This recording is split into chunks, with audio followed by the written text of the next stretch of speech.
चलिए, बिना किसी देरी के सीधे इस गहरे विश्लेषण में उतरते हैं। आज हम जिस खौफनाक घटना की चर्चा करने वाले हैं वो कोई आम डरावनी कहानी नहीं है, बल्कि मॉडर्न हॉरर और कहानी सुनाने की कला का एक रोंगटे खड़े कर देने वाला मास्टर क्लास है। ये कहानी है 3 दोस्तों की, अर्जुन, समीर और रोहन। हम देखेंगे कि कैसे महज इंटरनेट पर फेमस होने की चाहत एक ऐसे भयानक दुस्वप्न में बदल जाती है जिसकी किसी ने कभी कल्पना भी नहीं की होगी। ये हमें सिखाता है कि डर को धीरे धीरे कैसे बढ़ाया जाता है। जरा इस मानसिकता को समझिए। अर्जुन का एक डायलॉग है, आज अगर भूत मिल गया ना, वीडियो वायरल हो जाएगी। ये लाइन सुन के आपको अजीब लग सकता है, लेकिन सच कहूं तो आज के डिजिटल युग की ये सबसे बड़ी और खौफनाक चेतावनी है। मतलब सोचिए, ये लोग अपनी जान बचाने की बेसिक इंस्टिंक्ट को पूरी तरीके से भूल चुके हैं। इनके लिए इंटरनेट पर वो कुछ पल की शोहरत, कुछ लाइक्स और व्यूज अपनी खुद की जिंदगी से ज्यादा जरूरी हो गए हैं। और यकीन मानिए, यही वो एक जानलेवा सोच है जिसने इस पूरी तबाही की नींव रखे। अब आते हैं हमारी कहानी के पहले हिस्से पर, पुरानी हवेली का रहस्य और इन दोस्तों का बेतहाशा अहंकार। देखिए, हर डरावनी जगह का अपना एक काला अतीत होता है। स्थानीय लोगों ने इन्हें चीख चीख कर चेतावनी दी थी, हवेली के खौफनाक किस्से बताए थे। फिर भी महज अपना YouTube चैनल चमकाने के लिए रात के अंधेरे में वहां जाने का फैसला, ये सिर्फ बेवकूफ़ी नहीं थी, बल्कि इनका चरम अहंकार था। अब यहां सबसे दिलचस्प बात क्या है पता है? रात के ठीक 11 बजे का समय। जी हाँ, रात के 11 बजे। ये वो वक्त है जब इन तीनों ने अपने कैमरे उठाए और उस खूब अंधेरी हवेली में घुसने का फैसला किया। मतलब जो जगह दिन के उजाले में भी लोगों को डरा देती है, वहां आधी रात को जाना, वो भी एक पूरी तरह से अनजान और जानलेवा खतरे की तरफ।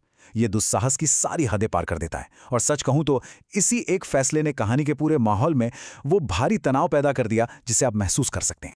हवेली के अंदर कदम रखते ही ऐसा नहीं था कि सब कुछ नॉर्मल था।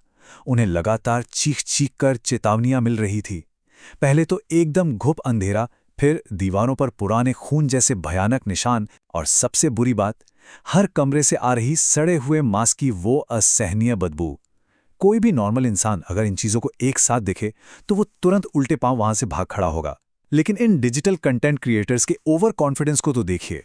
उन्होंने इन साफ चेतावनियों को ऐसे इग्नोर किया जैसे कुछ हुआ ही ना हो। शायद उन्हें लगा कि उनके हाथ में जो कैमरा है वो उन्हें दुनिया के हर खतरे से बचा लेगा। चलिए, अब आगे बढ़ते हैं और देखते हैं कि ये खौफ कैसे अपने चरम पर पहुंचता है। हम प्रवेश कर रहे हैं कमरा नंबर 13 में। यहां से वो हवेली का शांत, डरावना माहौल एक बहुत ही एक्टिव और जानलेवा खतरे में बदल जाता है। ये वो पॉइंट है जहां से वापस लौटने के सारे रास्ते हमेशा के लिए बंद होने वाले हैं। ठक ठक ठक। जरा सोचिए, आप एक सुनसान हवेली में हैं और अचानक ऊपर की मंजिल से भारी कदमों की आवाज गूंजने लगे। उस खौफ की कल्पना करके ही रोंगटे खड़े हो जाते हैं। चारों तरफ भयानक अंधेरा, हवा में वो सड़ांध और ऊपर से किसी के चलने की गूंज। समीर सच में डर गया था। वो कांपते हुए बोला भी, भाई ऊपर कोई है। लेकिन व्यूज का लालच, रोहन ने अपना कैमरा ऑन किया और सीढ़ियां चढ़ने लगा। वो एक लंबे अंधेरे गलियारे से होते हुए उस आवाज के पीछे पीछे गए और अंत में रुके एक दरवाजे के सामने जिस पर लिखा था कमरा नंबर 13। और ये हिस्सा हमें बहुत ही शानदार तरीके से दिखाता है कि असली खौफ क्या होता है। दरवाजा अपने आप थोड़ा सा खुलता है। अंदर से किसी औरत के गुनगुनाने की धीमी धीमी आवाज आ रही थी। अर्जुन ने हिम्मत जुटाई और अंदर झांका। क्या देखा उसने? एक पुराने धुंधले शीशे के सामने सफेद साड़ी पहने एक औरत बैठी थी। उसके बाल इतने लंबे थे कि सीधे जमीन को छू रहे थे। रोहन ने दबी आवाज में पूछा, मैडम कौन है आप? और फिर उस औरत ने बहुत धीरे धीरे अपना चेहरा घुमाया। जो चेहरा सामने आया वो पूरी तरह से जला हुआ था। उसकी आंखें एकदम गहरी काली थी, जैसे उनमें कोई पुतली ही ना हो, और उसके मुंह से लगातार खून टपक रहा था। अब हम पहुंचते हैं कहानी के तीसरे और सबसे खौफनाक मोड़ पर, वो भयानक एंटिटी और मौत का जाल। क्योंकि अब ये महज कोई भूतिया अनुभव नहीं था जिसे रिकॉर्ड करके घर वापस जाया जा सके। अब वे एक ऐसे जाल में फंस चुके थे जहां से बाहर निकलने का कोई रास्ता नहीं था। सब कुछ इतनी तेजी से हुआ कि उन्हें सोचने तक का मौका नहीं मिला। कुछ ही पलों में हालात पूरी तरह बेकाबू हो गए। सबसे पहले वो भारी दरवाज़ा जोर से झटके के साथ बंद हुआ। फिर कमरे की लाइटें पागलों की तरह जलने और बुझने लगी। समीर बुरी तरह रोने लगा था। तभी शीशे में एक ऐसा नज़ारा दिखा जिसने सबके होश उड़ा दिए। शीशे के अंदर अर्जुन और रोहन तो दिख रहे थे, लेकिन समीर वहां से गायब था। अर्जुन ने घबराकर तुरंत पीछे मुड़कर देखा, पर समीर कमरे में था ही नहीं। वहां फर्श पर सिर्फ उसके कैमरे गिरे पड़े थे और उन कैमरों पर ताज़ा खून लगा हुआ था। ये पल वाकई में दिल की धड़कनें रोक देने वाला था। जरा इस कॉन्ट्रास्ट को देखिए। कुछ ही मिनट पहले ये वही घमंडी यूट्यूबर्स थे जो हंस हंस कर इंटरनेट पर वायरल होने के सपने बुन रहे थे, और अब ये चीखते चिल्लाते हुए खुद शिकार बन चुके थे। अचानक कमरे के एक अंधेरे कोने से एक बहुत ही भयानक और रोंगटे खड़े कर देने वाली आवाज गूंजी, मुझे ढूंढ रहे हो?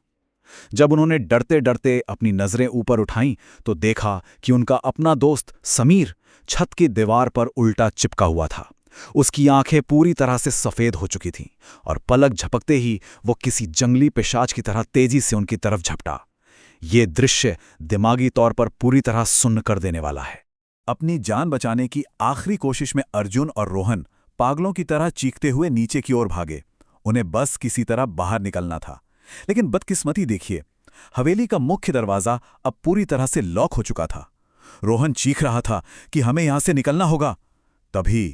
तभी पीछे से किसी ने अर्जुन का कंधा बहुत जोर से जकड़ लिया। अर्जुन ने जैसे ही धीरे धीरे अपना सिर घुमाया, वही जली हुई औरत बिल्कुल उसके चेहरे के सामने खड़ी थी। उसने अर्जुन के कान में फुसफुसाते हुए कहा, अब तुम्हारी बारी है।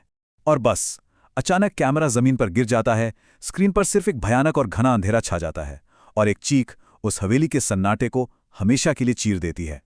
इस दिल दहला देने वाली रात के बाद हम आते हैं अपने आखिरी हिस्से पर, वो आखिरी रिकॉर्डिंग और एक खौफनाक सच्चाई। अगली सुबह जब पुलिस उस हवेली पर पहुंची तो उन्हें बाहर एक ऐसा खौफनाक नज़ारा मिला जो किसी भी इंसान की रूह कपा दे। तो यहाँ सबसे क्रूशल पॉइंट ये है कि पुलिस को उस सुनसान हवेली के बाहर सिर्फ एक चीज मिली, एक टूटा हुआ कैमरा। जब उस कैमरे के आखिरी फुटेज चेक की गई तो उसमें वो जली हुई औरत दिखाई दे रही थी।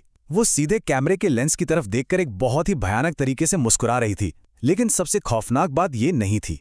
सबसे खौफनाक बात यह थी कि उस औरत के ठीक पीछे अर्जुन, समीर और रोहन तीनों के तीनों दीवार पर उल्टे लटके हुए थे। मतलब जो दोस्त इस हवेली की डरावनी कहानियों को इंटरनेट पर बेचकर फायदे के लिए इस्तेमाल करने आए थे, वे अब खुद उस डरावनी किंवदंती का एक पक्का हिस्सा बन चुके थे। तो अंत में ये पूरी घटना हमारे सामने एक बहुत ही गहरा और विचारोत्तेजक सवाल खड़ा कर देती है। इंटरनेट पर रातों रात वायरल होने और हमेशा के लिए अमर हो जाने की इस अंधी दौड़ में वास्तव में हमेशा के लिए कौन जिंदा रहता है? क्या वे क्रिएटर्स जो व्यूज के पीछे भागते हैं, या फिर वे खौफनाक सच जिन्हें वे अपने कैमरे में कैद करने की कोशिश करते हैं? यह पूरी कहानी आज के इस डिजिटल युग की मानसिकता पर एक बहुत बड़ा प्रहार है, जहां सिर्फ थोड़ी सी प्रसिद्धि के लिए लोग अपनी जिंदगी तक दांव पर लगा देते हैं। इसी सवाल के साथ हम आज के इस चर्चा को यहीं रोकते हैं। बस एक बात हमेशा याद रखिएगा, कुछ दरवाजे ऐसे होते हैं जिन्हें कभी किसी भी कीमत पर नहीं खोला जाना चाहिए।